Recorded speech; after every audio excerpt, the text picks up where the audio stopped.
बोलो श्री नारायण भगवान की जय।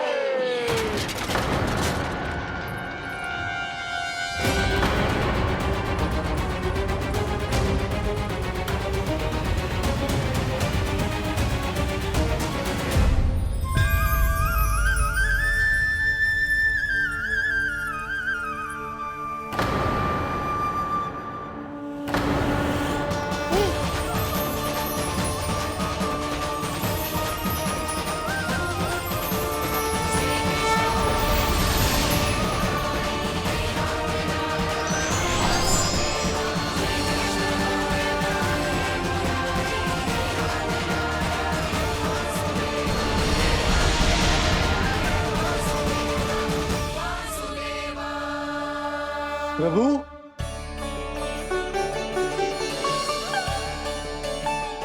प्रभु, मैंने आपके अवतार को हानि पहुंचाने का प्रयास किया, फिर भी आपने मुझे दर्शन दिया। देने ही पड़े। तुम्हें मेरे चरणों का स्पर्श जो मिल गया, तुम्हें आश्चर्य हो रहा होगा। एक साधारण से स्पर्श से तुम्हें वो मिला जो बड़े से बड़े ऋषियों को भी कठिन से कठिन तपस्या के बाद भी नहीं मिलता। इसका उत्तर तुम्हारे अतीत में छुपा है। दैत्य हिरण्याक्ष के पुत्र के रूप में तुम्हारा जन्म हुआ था।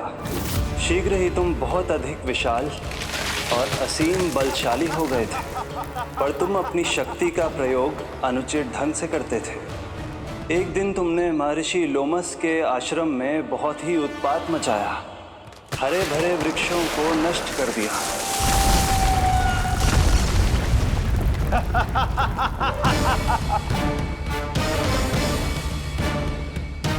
देख क्या रहे हो ऋषिवर? ये विशाल वृक्ष भी मेरे इस विराट तन के आगे कुछ भी नहीं है। जिसे स्वयं अर्जित तक नहीं किया, उस तन पर इतना अभिमान। तो सुन ले, जिनसे तेरा तन बना है, उन्हीं पंच तत्वों में इसी क्षण ये विलीन हो जाएगा। ये मेरा श्राप है तुझे, मेरा श्राप है तुझे।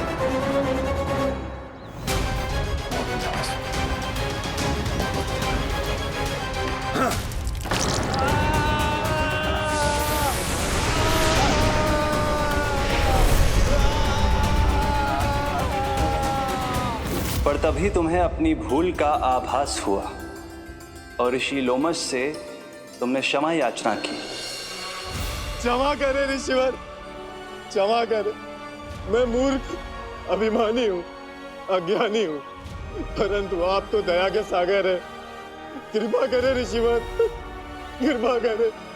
बिना तन के मैं कैसे जीवित रह पाऊंगा?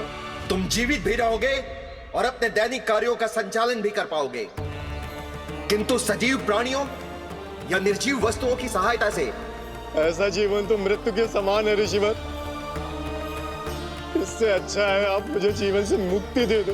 मुक्ति भी अवश्य मिलेगी तुम्हें, पर जब तुम परम प्रभु श्री हरि नारायण के चरणों का स्पर्श करोगे, चरणों का स्पर्श करोगे। और यही नहीं शक्तासुर, कल जब तुम मुझे खोज नहीं पा रहे थे, तब भी तुमने हार नहीं मानी। 7 प्रहर तक 7 बार मेरी और मेरे गोकुल की परिक्रमा की। इस क्रम में तुमने अनजाने में ही अपना पश्चाताप पूरा किया और पुण्य अर्जित कर लिया। इसलिए मैं तुम्हें मोक्ष प्रदान करता हूं। इसलिए मैं तुम्हें मोक्ष प्रदान करता हूं।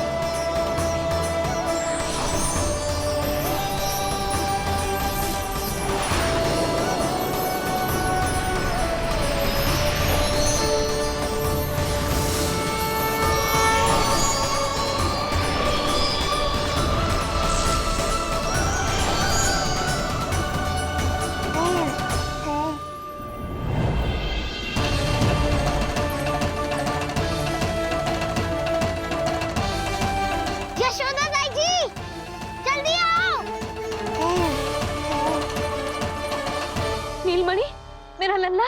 लल्ला, तुझे कुछ हुआ तो ना है ना? तुम ठीक तो है ना? मेरा नीलमणि, मेरा प्यारा बच्चा।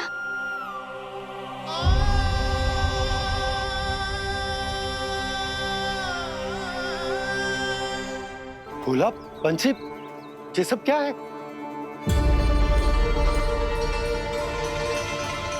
उज्जवल, ये किसने करो है? और देख, कहानी मत सुनाइयो। उज्जवल पुत्र, कैसे हुआ ये सब? किसने किया? और किसने? महाबली नीलमणि ने, बड़ी ताई जी।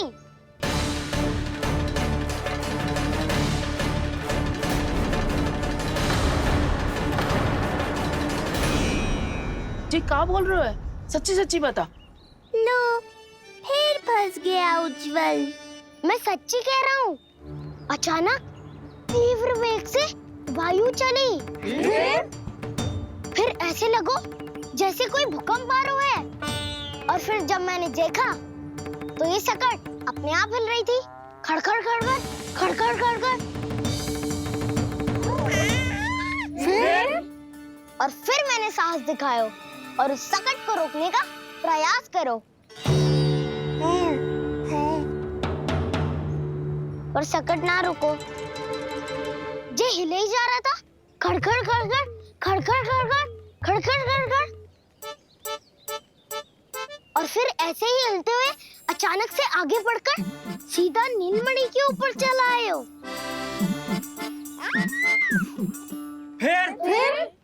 फिर सकट भी हिल रहा था, खड़खड़ खड़खड़, और सकट का सामान भी हिल रहा था, थरथर थरथर। ऐसा लगो जैसे सकट नीलमणि को कुचलने को।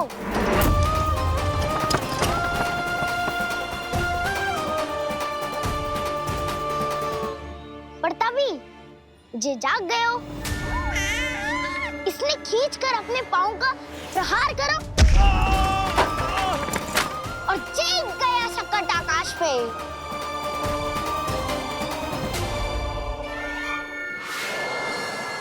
और फिर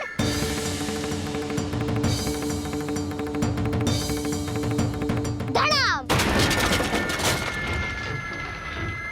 सब भूमि पे गिरकर चकनाचूर।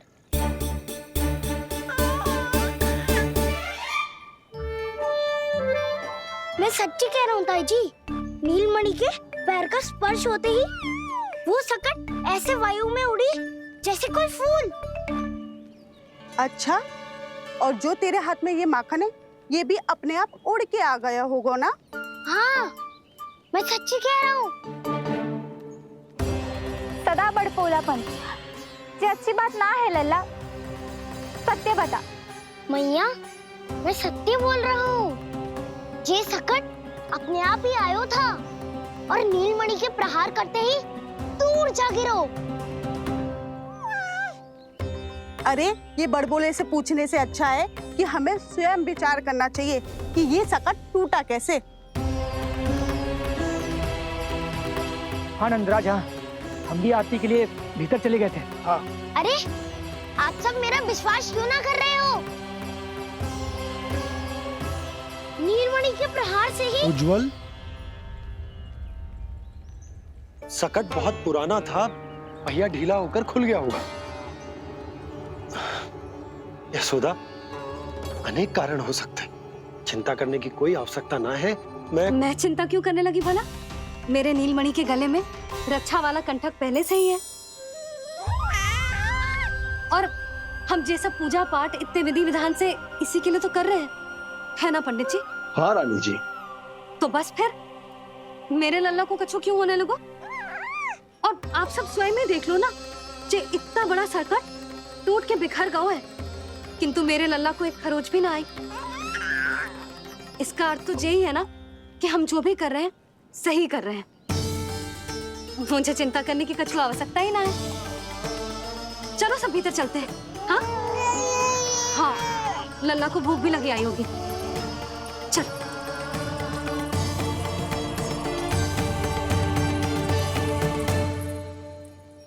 नंदराज जी, अब हमें भी आज्ञा दीजिए। प्रणाम पंडित जी। ध्यान कहाँ था तुम दोनों का? और अधिक सावधान रहने की आवश्यकता थी ना? क्षमा कीजिए नंदराज।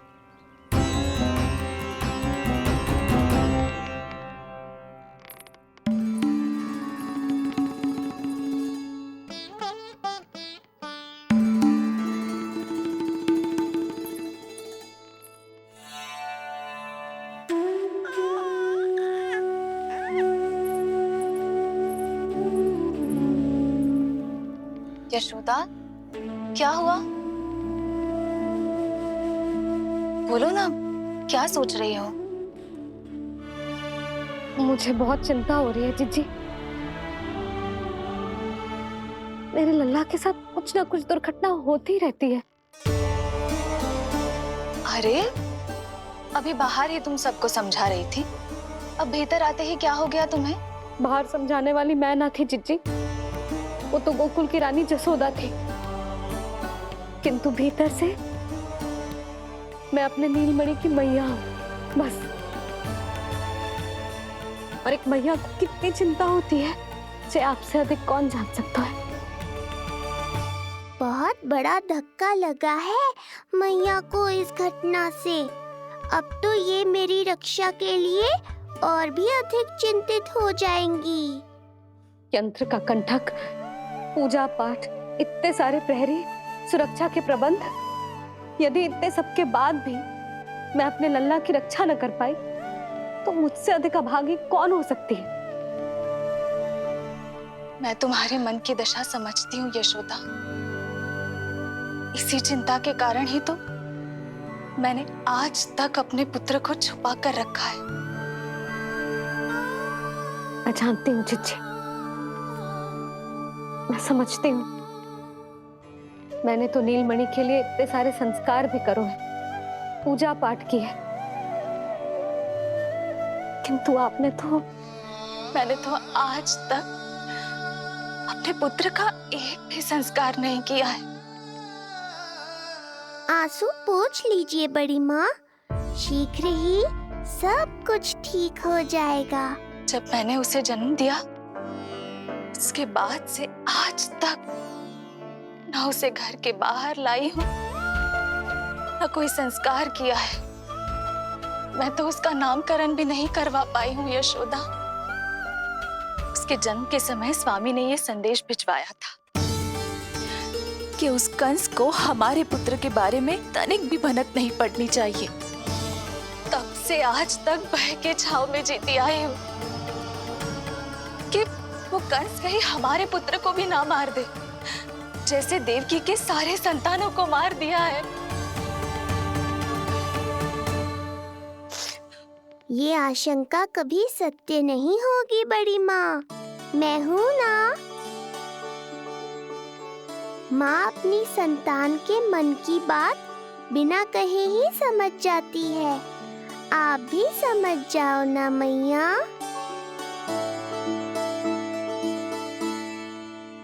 जिज्जी, हमें रोना ना चाहिए।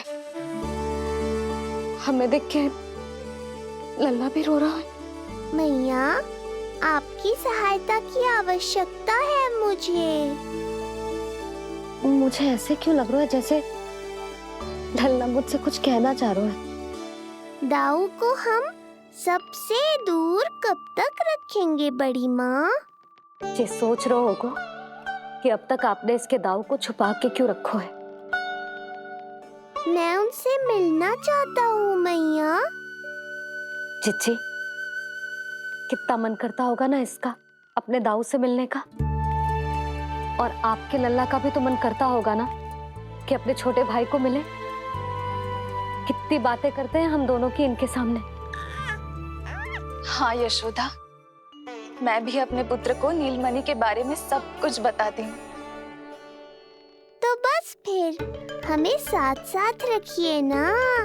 मेरा आधा हिस्सा है वो, उनके बिना मैं अधूरा हूँ मैया। ये दोनों भाई एक दूसरे के बिना अधूरे हैं जिज्जी। हमें इन दोनों को साथ ही रखना चाहिए।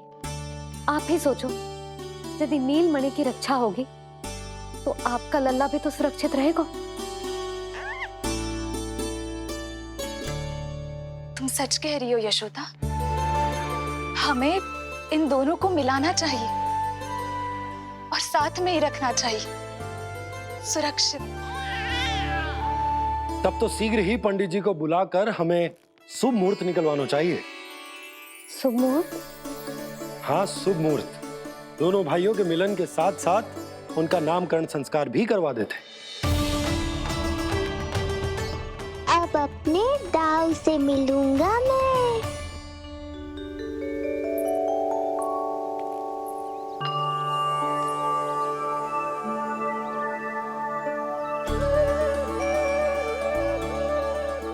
ऋषिवर की दिव्य आभा के कारण ये वातावरण कितना शुद्ध, कितना पवित्र लग रहा है ना। हाँ देवकी, इनका तेज ही ऐसा है कि इनके निकट केवल पवित्रता ही वास कर पाती है। किसी भी प्रकार की दुष्टता इनके पास जाने से पहले ही नष्ट हो जाती है।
इनका तेज ही ऐसा है कि इनके निकट केवल पवित्रता ही वास कर पाती है। किसी भी प्रकार की दुष्टता इनके पास जाने से पहले ही नष्ट हो जाती है।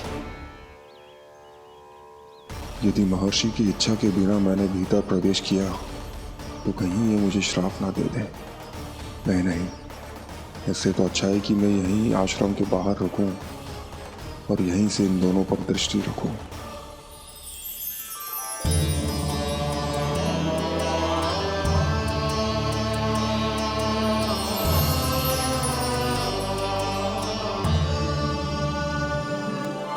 आपके आने का आभास हो गया था राजन। गुरुदेव, जो संतानें हमने खो दी है उनका श्राद्ध करवाने की विनती लेकर हम आपके पास आए हैं। आपका आना व्यर्थ नहीं जाएगा राजन, परंतु मुझे आभास हो रहा है श्राद्ध कर्म इस भेंट का एकमात्र कारण नहीं है।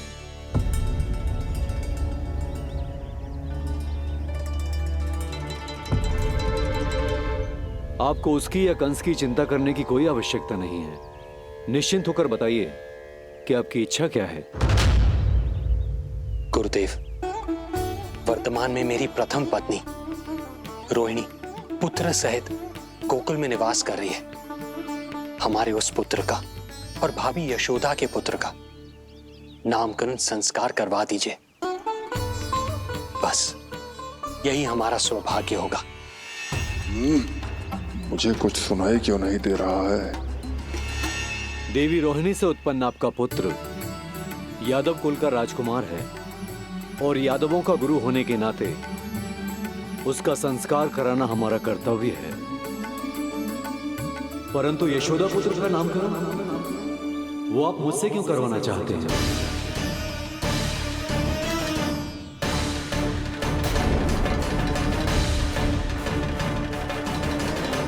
गुरुदेव,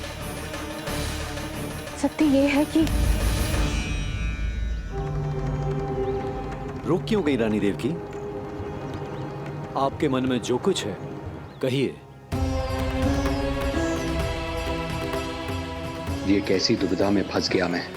यदि मैंने गुरुदेव को यशोदा पुत्र का सत्य बताया तो कंस को भी पता चल जाएगा, और यदि नहीं बताया तो कहीं ऐसा ना हो कि ऋषिवर ही बुरा मान जाए। लगता है आप दोनों की दुविधा मेरे अनुमान से भी बहुत बड़ी है। अपनी या अपने पुत्र की कुंडली लाए हैं राजन? जी गुरुदेव, अपनी कुंडली है मेरे पास। देवकी,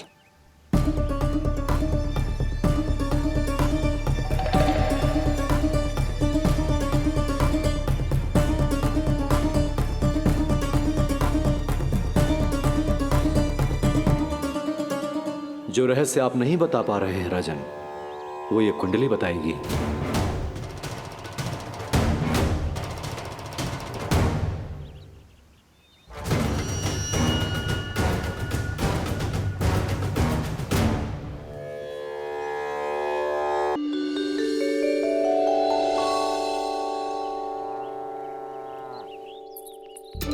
लल्ला बता कैसी है जगदा? मैया को हो क्या गया है आज? देख सही सही बताइयो।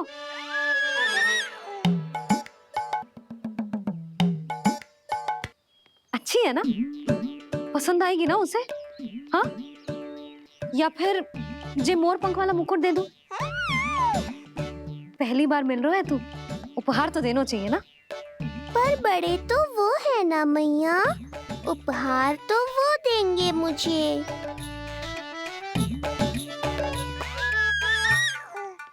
ना ना, मोर पंख वाला मुकुट तो मेरे लल्ला का है ना, जे ना दे सकते। तेरे जैसा कोई कंठा क्या चांदी वाला कड़ा दे दूं? हाँ? इस मिलन के लिए मुझसे अधिक उतावली तो मैया है।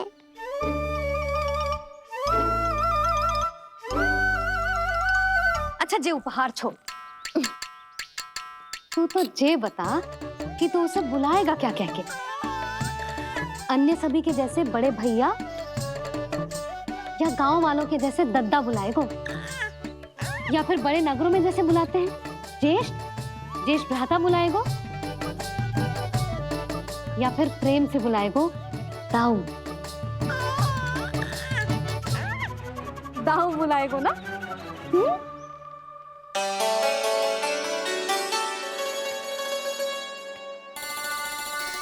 सुनो आपने, हमारे लल्ला ने निर्णय ले लियो, ये अपने भैया को दाऊ कहकर बुलाएगो। अरे वाह, लल्ला ने बोलना भले ही ना सीखो, परंतु तुम्हें बता दियो। और नहीं तो क्या, लल्ला कुछ कहे ना कहे माँ तो समझ जाती है ना लल्ला?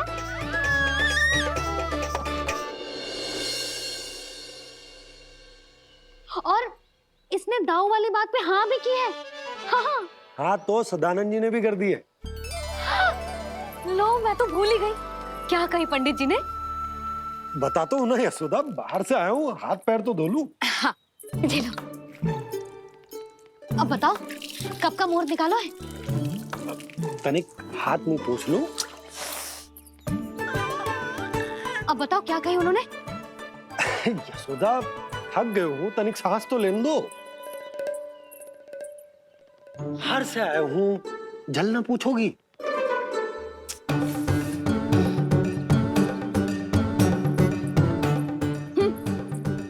अब बता दो जी।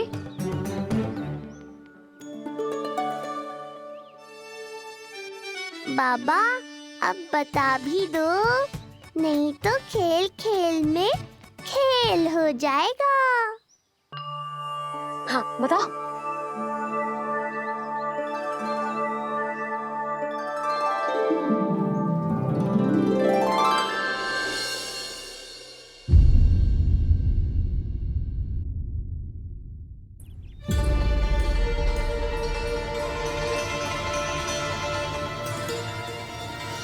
हो क्या रहा है वहां? ये क्या दिया है राजकुमारी ने?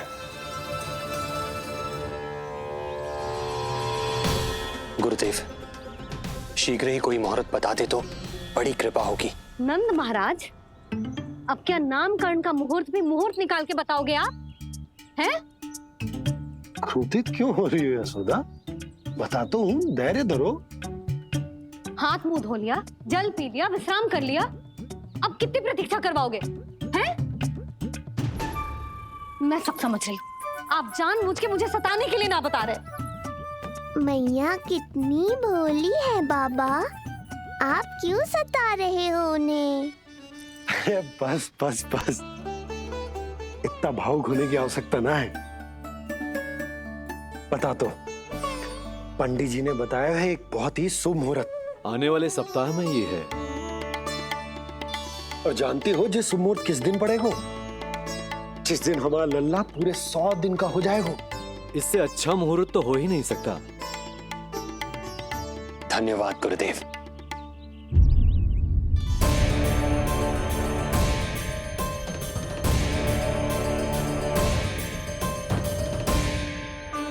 क्या हुआ गुरुदेव? कुछ समस्या है क्या? जो सत्य सारे संसार को पता है और जो संकेत ये कुंडली दे रही है, दोनों में विरोधाभास है राजन।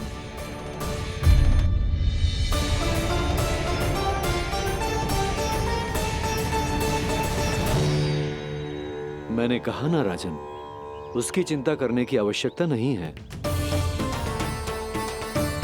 ये कुंडली मुझसे कह रही है कि आपके भाग्य में केवल पुत्र थे। आपके भाग्य में केवल पुत्र थे, तो पुत्री कैसे हुई? इस कुंडली के अनुसार आपकी दोनों पत्नियों के एक पुत्र जीवित हैं।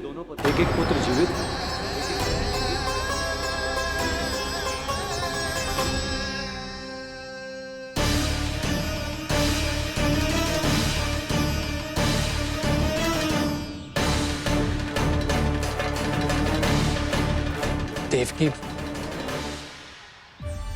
गुरुदेव मैं कुछ कैसे? कहने की आवश्यकता नहीं है राजन, मैं जानता हूं मेरे प्रश्नों के उत्तर कहां मिलेंगे। अरे कौन से प्रश्न और कैसे उत्तर?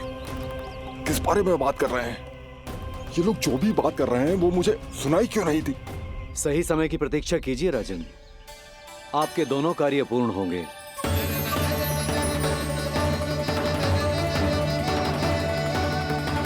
अब आप निश्चिंत होकर जाइए और प्रसन्नता मनाने की तैयारी कीजिए। आपका बहुत बहुत धन्यवाद गुरुदेव। प्रणाम।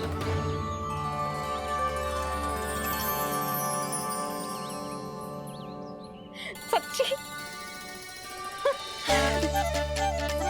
पहले नारायण को धन्यवाद दूं कि लल्ला को सूचना दूं? कुछ समझ में ना आ रहा। लल्ला मैं अभी आया।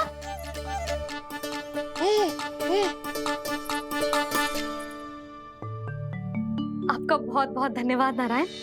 अब शीघ्र ही मेरे लल्ला और उसके दाऊ को उनके नाम मिल जाएंगे, वो नाम जिससे वे पूरे संसार में पहचाने जाएंगे। अब लल्ला को बताती हूँ। लल्ला, तू जैसे ही 100 दिवस का हो जाएगा, तेरा और तेरे दाऊ का नामकरण हो जाएगा। हाँ हाँ, किंतु आपने तो बताओ ही ना, हम इन दोनों को मिलवा कब सकते हैं? क्या देख रहे हो, बताओ तो। यशोदा, पंडित जी ने कही कि दोनों भाइयों को मिलवाने के लिए कोई मुहूर्त की आवश्यकता ना है, तो हम चाहे तो इन्हें आज भी मिलवा सकते हैं। लल्ला सुनो तूने, तू आज ही अपने दाऊ से मिल सकते है। मैं अभी सारी तैयारियां करती हूँ। भव्य मिलन होगा गोकुल में, भव्य मिलन। कुंडली के अनुसार इन दोनों के 8 पुत्रों में से 2 जीवित बचे हैं। पहला तो रोहिणी पुत्र है, पर दूसरा कौन है? और वो कन्या कौन थी जिसे कंस ने मारा था? वासुदेव की कुंडली में अभी तक पुत्री योग बना ही नहीं है।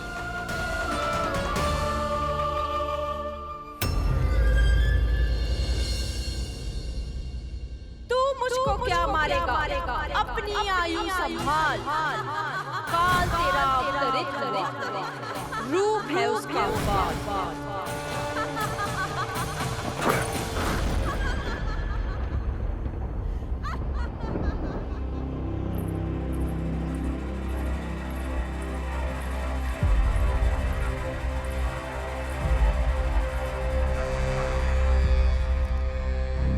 आधी रात को इस तरह से उठकर बैठे हुए हैं आप स्वामी। मैं ये तो नहीं जानती कि किस बुरे स्वप्न ने आपकी नींद छीन ली है, परंतु इतना अवश्य जानती हूँ कि जो सूचना ये गुप्तचर लेकर आया है, इसे सुनकर आप रात भर सो नहीं पाएंगे।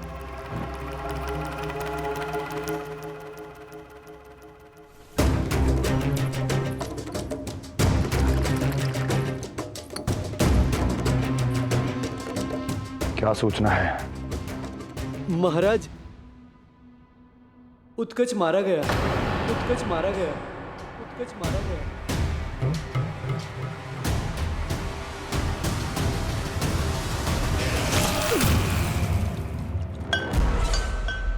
सूद वूद खो गए हो क्या अपनी?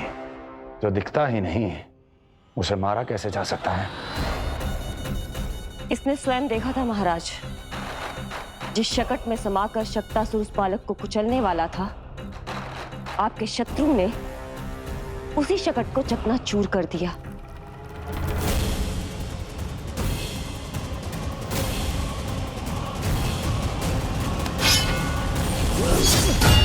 महाराज क्षमा। लगता है आपके सैनिक और तलवार दोनों की धार कुंद पड़ गई है महाराज।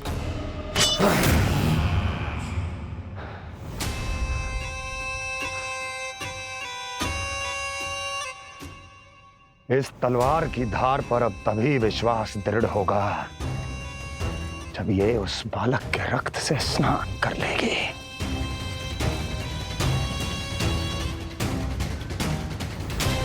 और कैसे कैसे?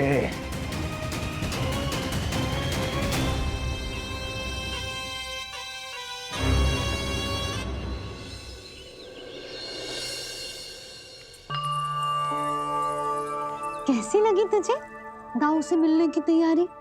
बहुत अच्छी है मैया, पर उससे भी अच्छी है वो प्रसन्नता जो इस मिलन के उत्साह में मुझे आपकी आंखों में दिख रही है।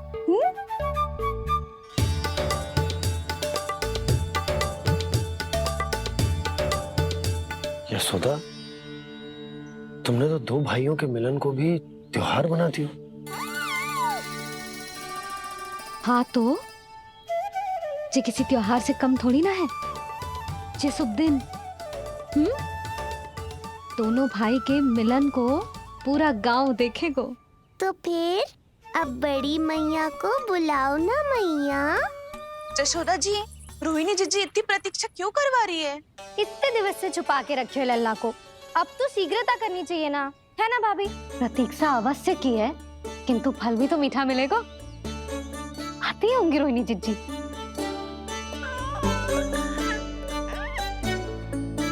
जीजी, कहीं उन्होंने अपना विचार तो ना बदल दियो?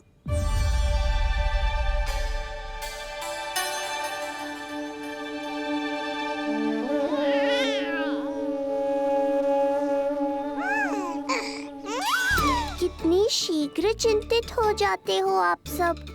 देखो आ रहे हैं वो। लाल छुपा रखने को विवश थी नियति की सताई, भूल के भय माज प्रभु की जग सम्मुख है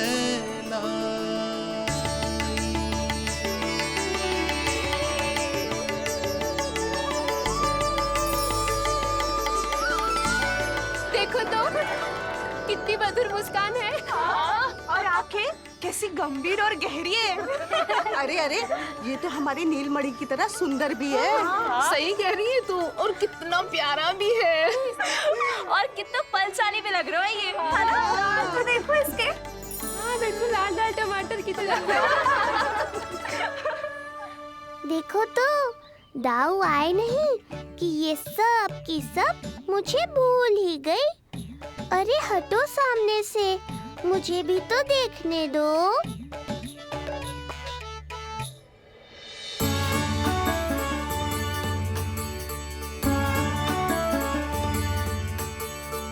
मैया सहायता करो ना।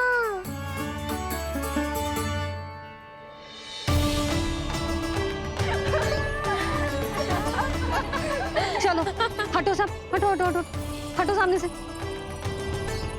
चलो दोनों भाइयों को एक दूसरे से मिलने तो दो।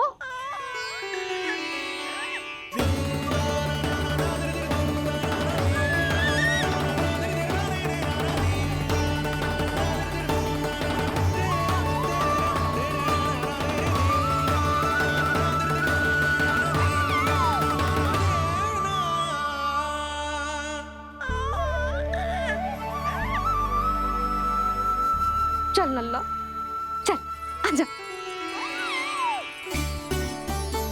देख लल्ला, आ गए जे तेरे भैया, तेरा दाऊ।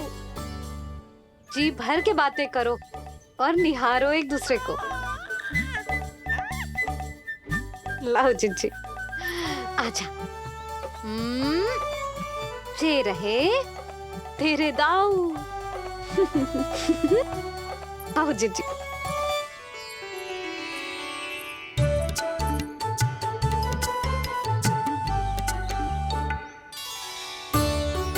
स्वागत है दाऊ।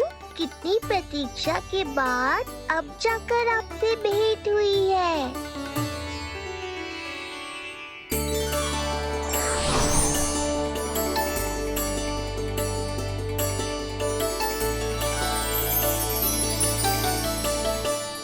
क्या हुआ दाऊ?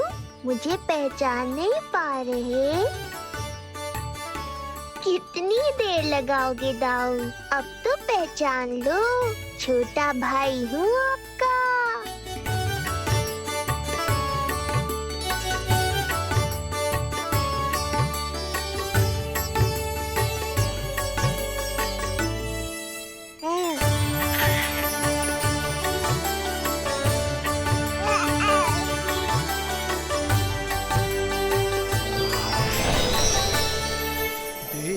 प्रभु को भक्त शेष की आंखें है भर आई,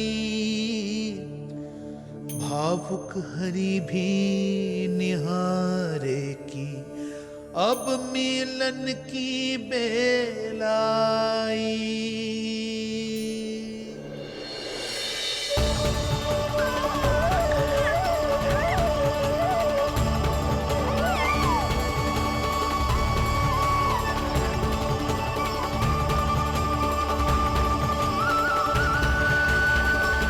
प्रभु, आपके दर्शन पाकर मैं धन्य हो गया। प्रभु नहीं, छोटा भाई पुकारो शेष। ये कैसे संभव है? आप नारायण हैं, मेरे प्रभु। ये जानते हुए भी मैं आपसे बड़ा कैसे बन सकता हूँ? हर दुविधा की तरह इसका भी समाधान है शेष। अब तो हम एक दूसरे से मिल भी चुके हैं।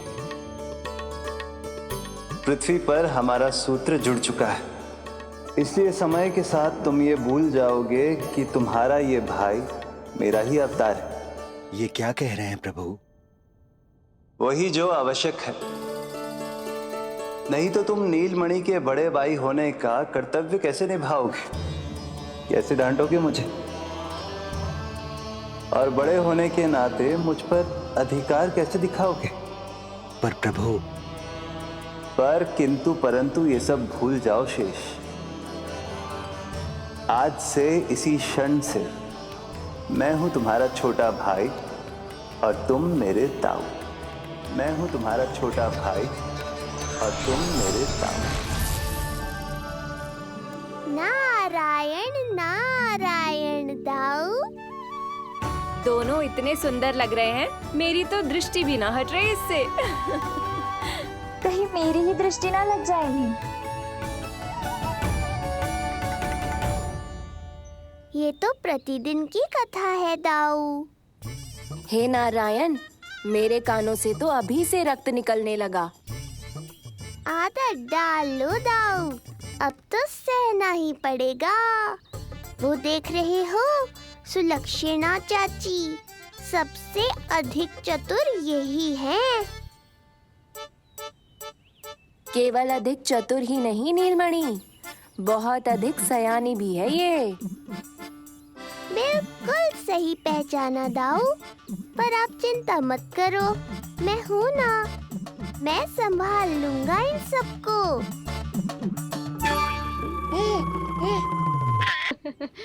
देखो तो जिज्जी, इन दोनों की दृष्टि एक दूसरे से ऐसी चिपक गई है कि अब हटने का नाम ही ना ले रही। ये सूचक है उस प्रेम के बंधन का, जिसमें ये दोनों भाई आज के बाद सदा के लिए बंध जाएंगे।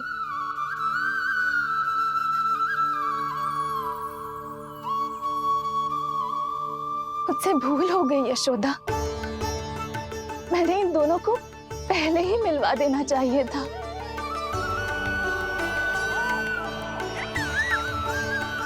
मैं कहती थी ना आपसे।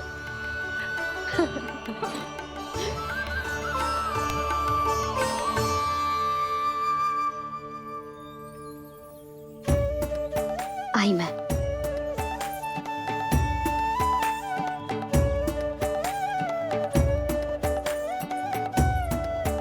क्या सोच रहे हो ऐसे खड़े खड़े? देख रहा हूं दोनों भाइयों का ये मिलन किसी त्योहार से कम थोड़ी ना। सही कहा था तुमने।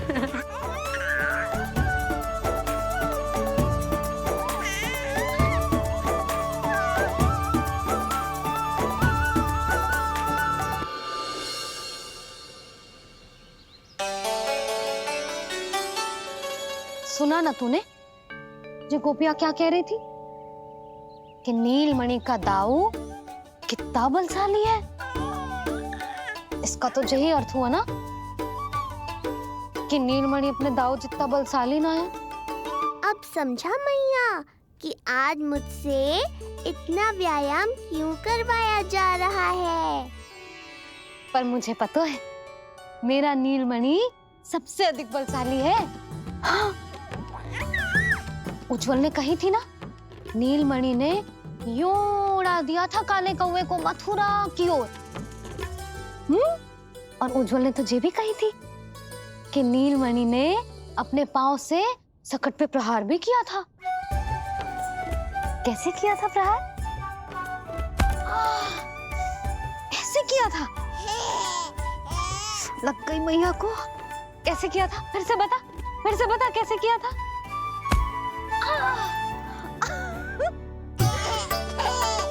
मेरे लल्ला में कितना बल है। मैया को ही धकेल दियो पीछे। अच्छा ही है कि आप उज्जवल के कहे को गंभीरता से नहीं ले रही, नहीं तो आपका ये रूप मैं कैसे देख पाता मैया। फिर से बता कैसे मारा था? कैसे मारा था?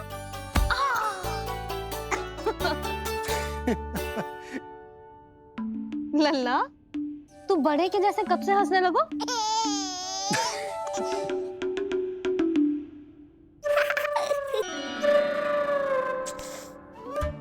आप यहाँ क्या कर रहे हो? छुप छुप के मैया और लल्ला को खेलते हुए देखने के अतिरिक्त और कोई कार्य ना है आपके पास? कार्य तो है,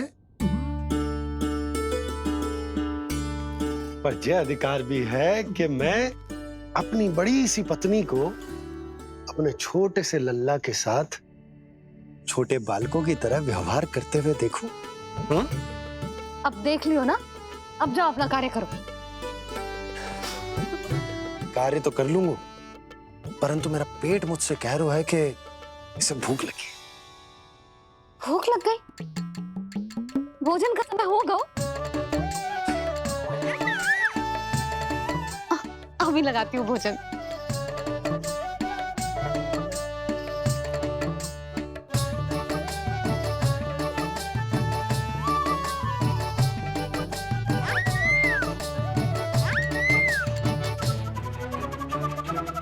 क्या हुआ लल्ला?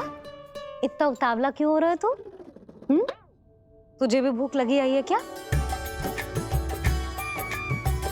सच्ची में भूख लगी आई है कि मंद मंद मुस्कुरा के मैया को बांधना चाहता है? तनिक रुक जा, तेरे बाबा को भोजन परोस के यूं गई और यूं आई। मेरा अच्छा लल्ला।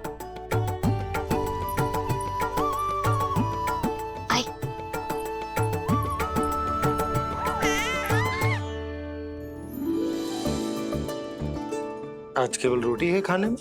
ना, दाल है ना, तरकारी भी है, दही है, लड्डू भी है। तो दाल ले आओ। अभी लाई है।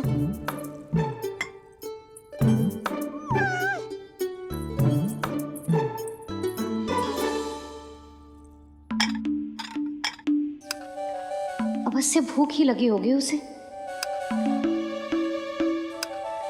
यशोदा, दही नहीं दाल। क्षमा करना, भूल हो गई।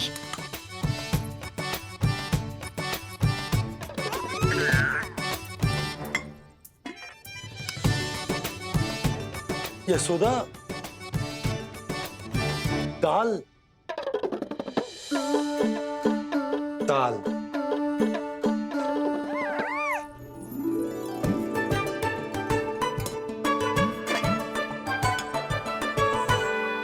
अब ऐसे क्या देख रहे हो? बोला ना भूल हो गई। सब मिला के खा लो, पेट में तो मिलना ही है। थोड़े चावल मिलेंगे? हाँ मिलेंगे, अवश्य मिलेंगे।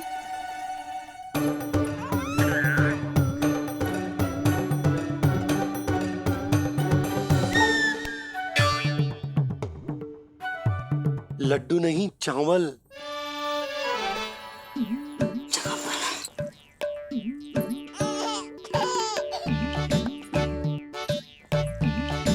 हंस क्या रहे हो जी?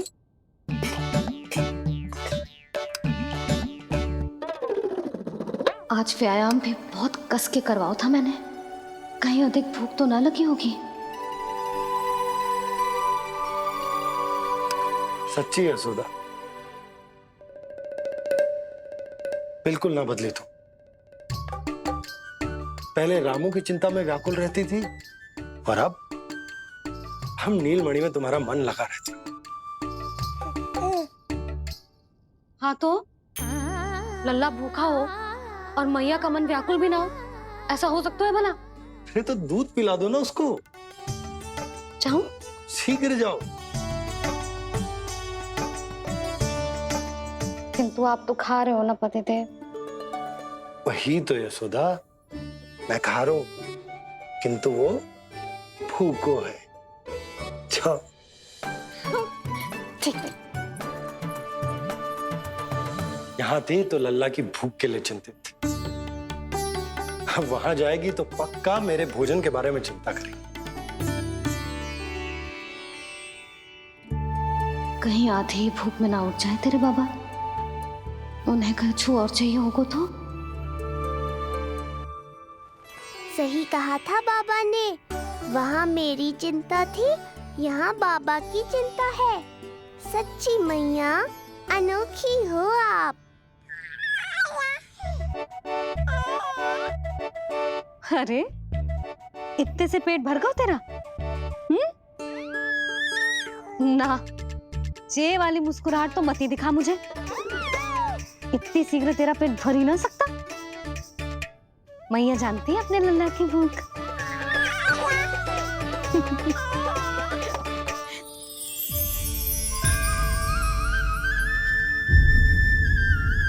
ये क्या है? लल्ला, ये क्या था तेरे मुंह में? दिखा, दिखा।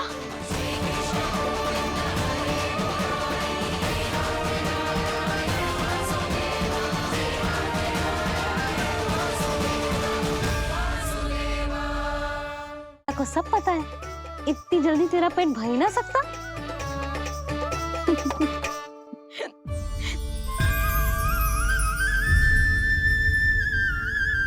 ये क्या है?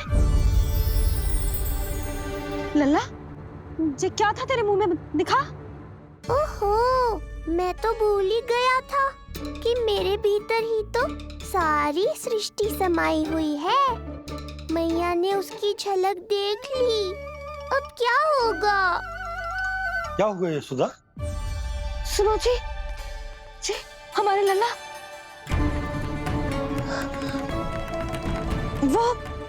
वो इसके मुंह में। क्या? भूल जाओ ना मैया, कुछ नहीं था मेरे मुंह में। लल्ला, मुंह खोल के बाबा को दिखा। अरे क्या देख रही है उसके मुंह में?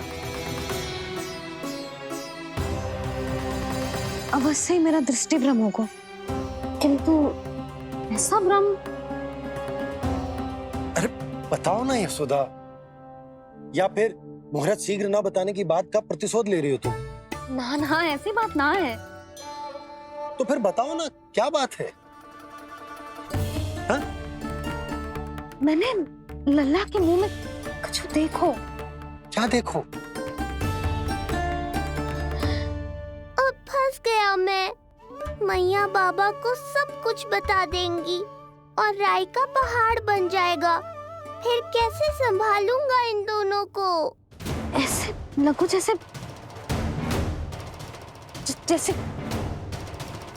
जैसे पूरा का पूरा ब्रह्मांड ब्रह्मांड लल्ला के मुंह में। अच्छा, तुम मेरा मुंह देखो।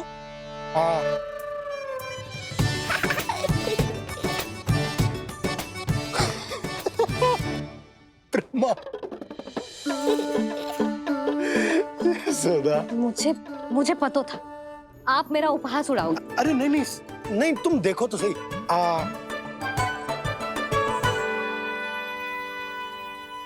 ब्रह्मांड ना सही, गोकुल तो दिखना चाहिए। अरे गोकुल को राजा हूं मैं, है कि ना? है? देखो, अरे देखो। धन्यवाद बाबा, आपने इस बात को गंभीरता से नहीं लिया, इसलिए अब मैया भी नहीं लेंगी। आज तो बचा लिया आपने। आज के बाद ना आपको कुछ बताऊंगी ही ना। आप जाओ, नामकरण उत्सव की तैयारी करो। और हाँ, इस बार भी उत्सव छोटा ही करना है, जो तो मत ही बोलना आप। हाँ। अब इसे कैसे समझाऊं कि हम कोई भी उत्सव बड़ा ना कर सकते?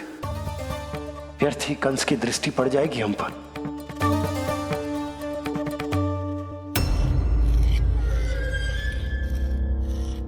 लगता है आपके सैनिक और तलवार दोनों की धार कुंद पड़ गई है महाराज। महाराज, मुझे भय था कि कहीं ऋषि गर्ग मुझे श्राप ना दे दे।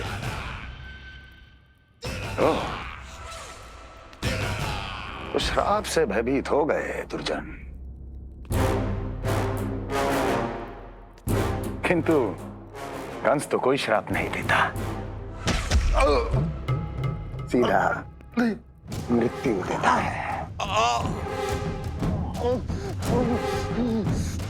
ऐसा न करे महाराज, दया करे, दया निदान। यदि मैं उनकी इच्छा के विरुद्ध भीतर जाने की कोशिश करता तो जितनी सूचना मुझे मिली है उतनी भी नहीं ला पाता। तब आपको कैसे पता चलता महाराज कि आपकी बहन और बहनोई मात्र अपनी मृत संतानों के श्राद्ध के लिए वहां नहीं गए थे?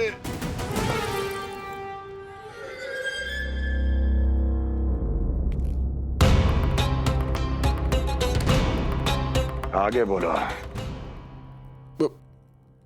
पूरी तरह तो नहीं सुन पाया महाराज, किंतु मैंने स्वयं अपने नेत्रों से देखा है महाराज। राजकुमारी देवकी ने ऋषि गर्ग के हाथ में कुछ दिया था।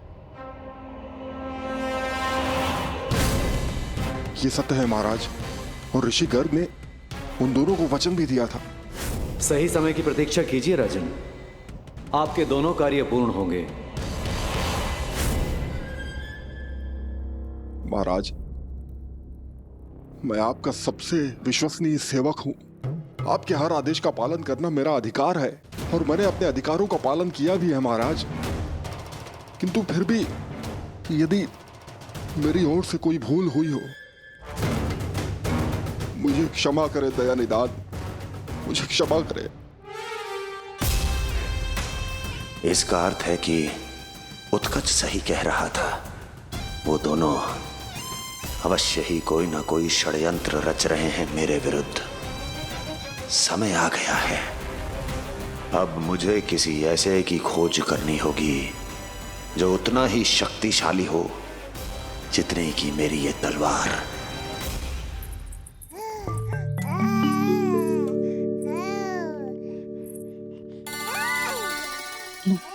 अभी से पुकारने लगो जी, अभी तो आई हूँ रसोई में।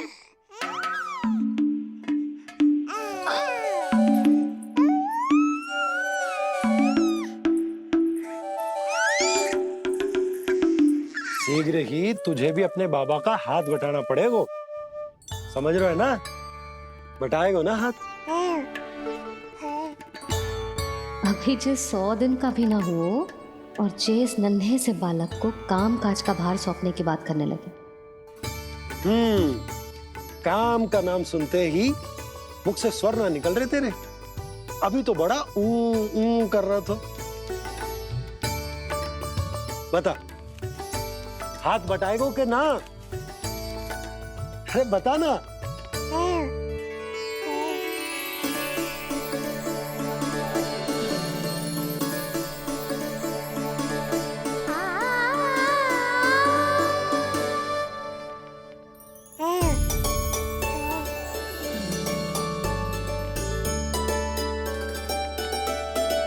कल तू पूरा 100 दिन को हो जाएगा लल्ला।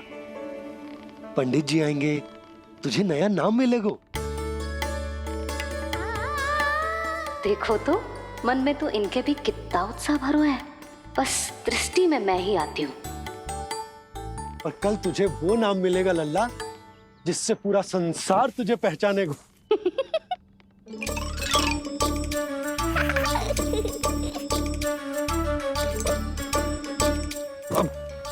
लल्ला कितना कार्य शेष है और तूने मुझे बातों में लगा लियो। मुझे क्यों फंसा रहे हो बाबा? छुपाने की कोई आवश्यकता ना है। जितनी उत्साहित मैं हूँ उतने ही उत्साहित आप भी हो इसके नामकरण को लेके, पता है मुझे। लल्ला के नामकरण पे उसके बाबा उत्साहित ना होंगे? बिल्कुल होंगे, इसीलिए तो कह रही हूँ अपना उत्साह बांटो अपने लल्ला के साथ। मैं अभी आई। अच्छा, ऐसे तो तुम लल्ला को छोड़ के कहीं ना जाती। अभी कहाँ चली? रोहिणी जिज्जी के पास, और कहाँ। लल्ला और उसके दाऊ के नामकरण की तैयारी करनी है कि ना। कितने लोगों को आमंत्रित करना है, कितने प्रकार की मिठाइयां बनानी है, ढोल वाले को कितने बजे का समय देना है, ये सब सुनिश्चित करना है ना, ताकि जे उत्सव गोकुल का सबसे बड़ा उत्सव हो। अरे सूची देनी है जिज्जी को।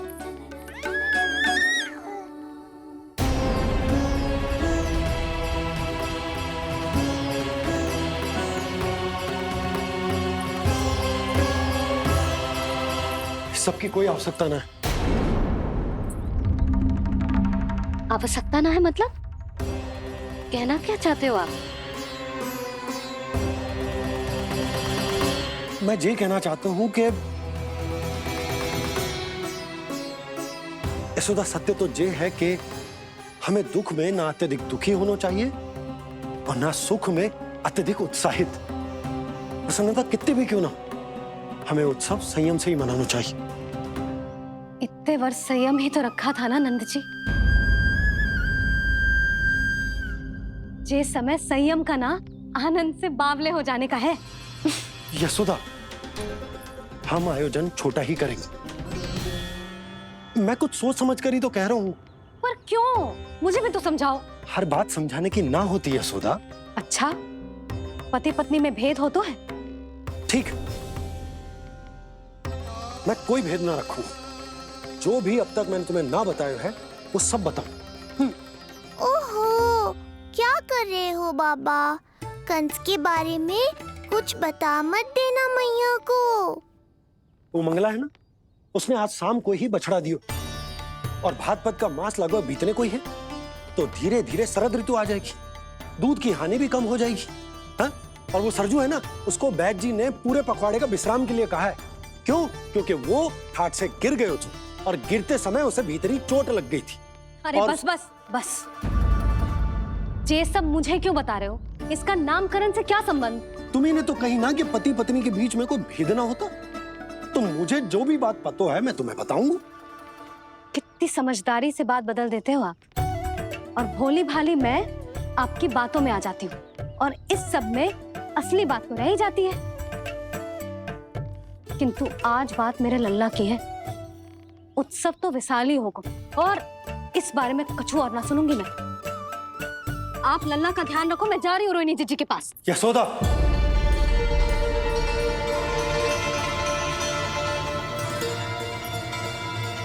बात केवल सुनने की ना होती, उसे समझना भी पड़ता है।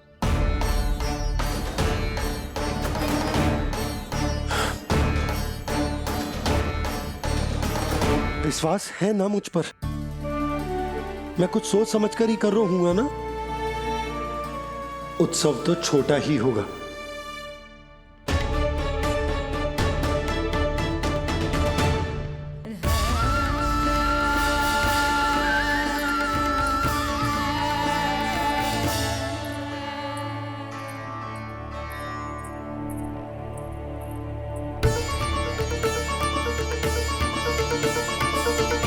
क्षमा करना लल्ला, तेरी मैया को डांटना पड़ गया।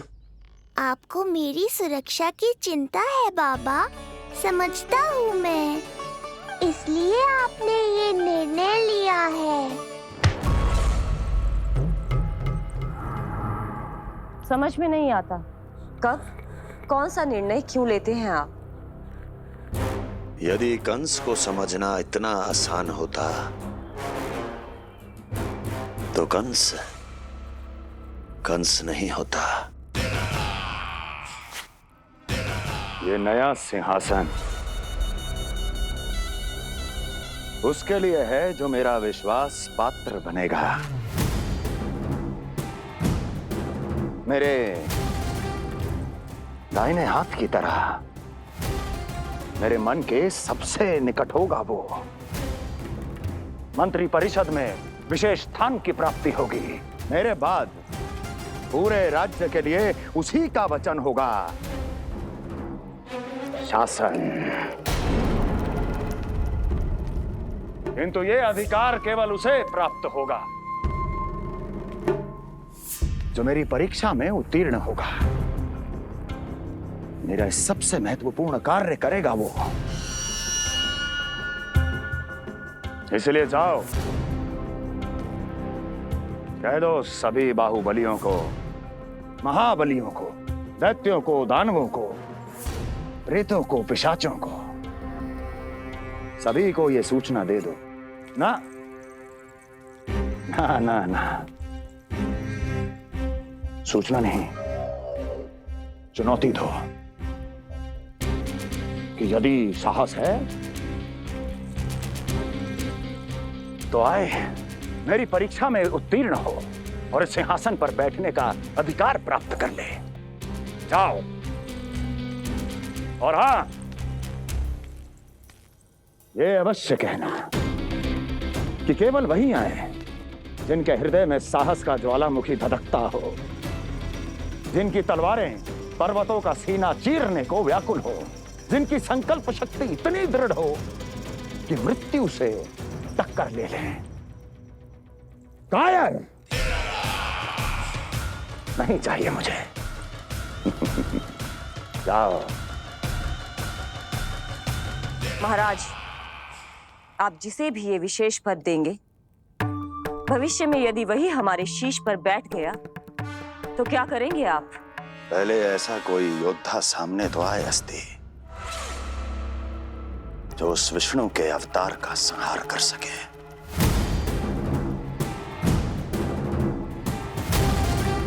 और जहां तक प्रश्न है हमारे शीश पर बैठने का, तो स्मरण रखो अस्ति, कंस को अच्छी तरह आता है ऐसे दुस्साहसियों को बीच दरबार में खड़ा करके अपनी उंगलियों के संकेत पर नृत्य करवाना। ता दीर्घ ता। और अपना कार्य सिद्ध होने के बाद उनके तन से उनके शीश को उतारना कंस को भलीभांति आता है।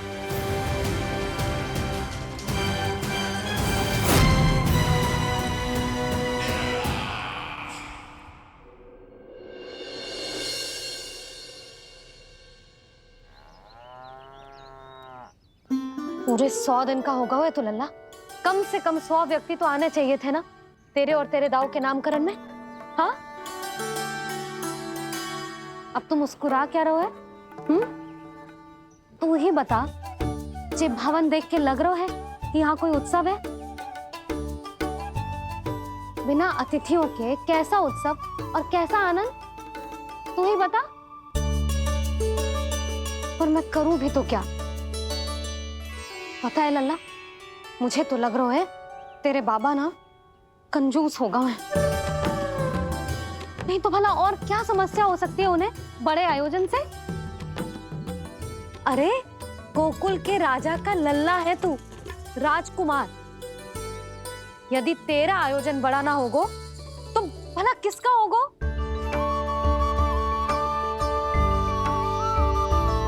मेरी ही भूल है, मैं भोली हूं, इसीलिए व्यर्थ में तेरे बाबा की बातों में आ गई। मैं भोली हूं ना, व्यर्थ में उनका कहा मान गई। किंतु अब ना मैं कोई मांग रखूंगी, ना मैं उनसे बात करूंगी। और कहे देती हूँ लल्ला, सावधान जो इस बार तू बीच में आया तो। हाँ नहीं तो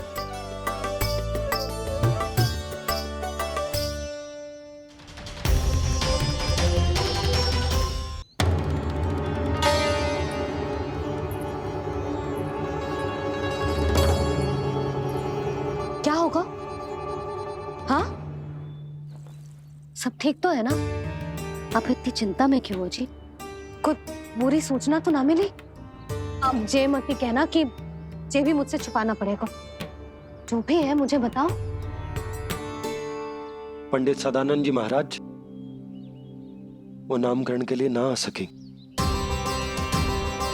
उनकी बिटिया के पांव भारी, उसे लिवाने वो समधियाने गए। ये तो शुभ समाचार है।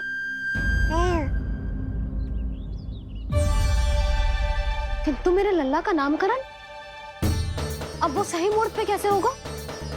वही तो समझ ना आ रहा। ऐसे मन छोटा करने की आवश्यकता नहीं है मैया बाबा। आप दोनों तो स्वागत की तैयारी करो, आ रहे हैं वो।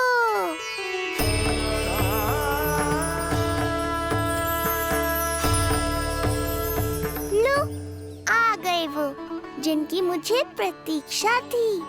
आप दोनों व्यर्थ ही चिंता कर रहे थे।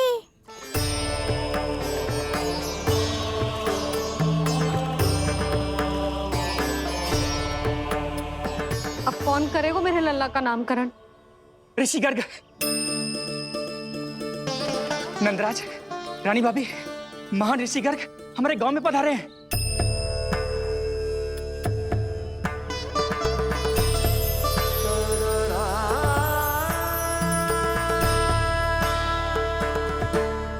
ऋषि गर्ग गोकुल में? हाँ नंदराज, और कह रहे थे उन्हें यादव राज वासुदेव जी ने भेजो है रानी जी के पास। अरे तो तुम लोग खड़े खड़े क्या देख रहे हो? जाओ उनके सत्कार की तैयारी करो। जी यशोदा, उनके स्वागत की तैयारी करो। सुनो जी, वो तो यादवों के कुलगुरु है ना, रोहिणी जीजी के यहाँ आए, हमारे यहाँ आएंगे। आप देखती जाओ मैया, वो सीधे हमारे घर ही आएंगे।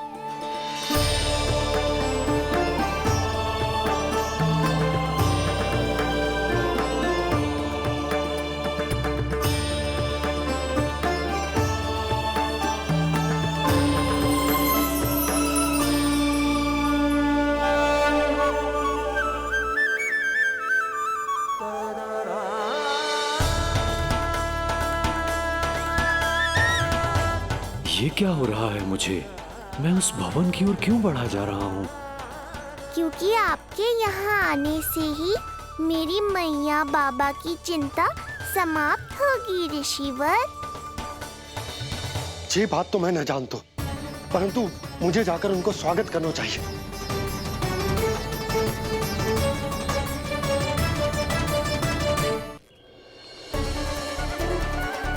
गुरुदेव, कल्याण हो। भगवान श्री नारायण के महान भक्त आज हमारे गांव में पधारे। हमारा जीवन सफल है गयो आज। वो भवन आपका है नंदराज? आपके शुभ चरण पड़ेंगे तो हमारा जय भवन पवित्र हो जाएगा। इतने बड़ी ऋषि अगर हमारे घर पधारेंगे तो हमारे तो भाग्य ही संवर जाएंगे। मैया आपके दर्शन को तरस रही है ऋषिवर। संकोच मत कीजिए, अब आप ही जाइए। पधारिए गुरुजी। न जाने क्यों मेरे पांव अपने आप ही आपकी भवन की तरफ जाने को व्याकुल है नंदराज। पधारिए गुरुदेव, आइए।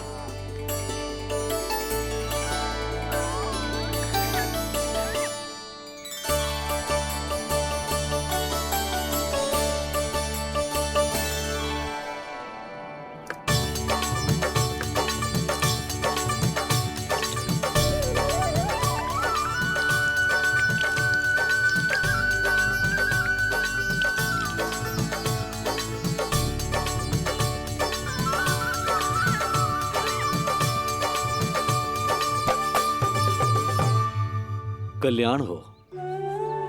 पधारिए।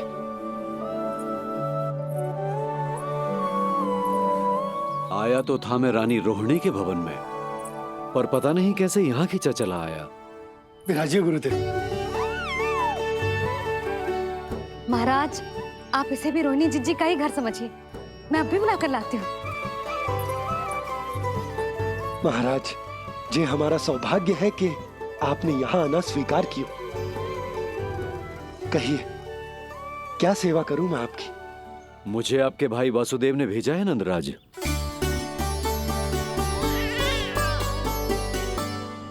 प्रणाम गुरुदेव। स्वामी जी ने आपसे इतनी दूर आने का आग्रह किया है, अवश्य ही कोई बड़ा कारण होगा। कारण तो है, आपके पुत्र का नामकरण करने आया हूं मैं यहाँ।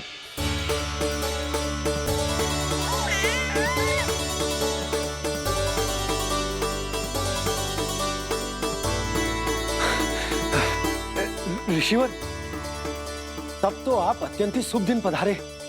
आज का ही मुहूर्त निकलो है भाभी के लल्ला और हमारे लल्ला के नामकरण के लिए। परंतु पंडित जी गांव से बाहर हैं, इसीलिए आप। अब तो आप यहाँ आ गए हो, आप हमारे भी लल्ला का नामकरण कर दो ना। पुत्री, ये क्या कह रही हो तुम?